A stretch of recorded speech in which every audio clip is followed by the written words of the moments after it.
Здаецца, ніколі яшчэ цягнік з Цярэспаль не чакала такая прадстаўнічая дэлегацыя сустракаючых. Прадстаўнікі гарвыканкама, турфірмы і шматлікія журналісты. З хлебам солю, маляўнічым альбомам пра Брэст і віншаваннямі. Пачуўшы пра новы указ беларускага прэзідэнта аб пашырэнні зоны бязвізавага ўезду для турыстаў у Беларусь, Славамір, Марта і Антоній Юфімукі не уседзелі доўга за навагоднім сталом у роднай Бяла-Падлясцы і адправіліся ў шлях. Просто лучше в Бресте праздновать, потому что Брест большой город, а Biała-Podlaska mały. Zobaczymy wasze piękne budynki. Поглядим на ваши пригожие будинки, будем частоваться вашими мясцовыми стравами, сходим в музей, ну а там побачим.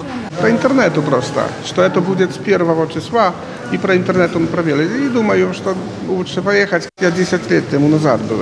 Turystycznie to właśnie тяжело было про визы. Потому что виза была, и с той визой то так не всегда можно ее так взять. Турыстка-рэкрэацыйная зона Брэст уключае ў сябе аб'екты турыстычнай інфраструктуры на тэрыторыі абласнога цэнтра і брэсцкага, пружанскага, камянецкага і жабінкаўскага раёнаў. Наведаць яе без візы тэрмінам да 10 сутак могуць грамадзяне 77 краін. У межах рэалізацыі праекта распрацавана праграма, асноўная функцыя якой – перадача даных аб турысце на пункты пропуску. Турыст выбірае тураператара на афіцыйным сайце нацыянальнага парка «Белавежская пушча», звязваецца з ім, браніруе тур. Для туриста, который хочет посетить город Брест и эту рекреационную зону, город Брест, требуется только одно – зайти на сайт Брест Виза Фри, где четко указан алгоритм действий и необходимость введения той или иной исходной информации.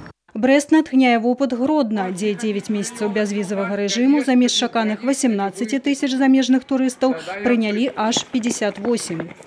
Гродно полностью целиком изменился. Официанты учат английский язык, учат польский язык. Кафешки, которые работали до 7 до 8, сейчас работают до последнего клиента. Около 400 рабочих мест создано. Поэтому, в принципе, я думаю, в Бресте только все начинается. То есть мы где-то, я думаю, в течение вот этого года увидим очень большие перемены. Брэст за минулый год на экспорте турыстычных паслуг зарабіў больш за $3,5 мільёна. Чакаецца, што з уключэннем абласнога цэнтра ў зону бязвізавага турызму лічба вырасце як мінімум удвая. Tutaj to jest tylko sam plus, że będzie dużo łatwiej przyjechać i z kimś. Гэта будзе вельмі зручна. Прыехаць, з кімсьці сустрэцца, выпіць кавы ці гарбаты.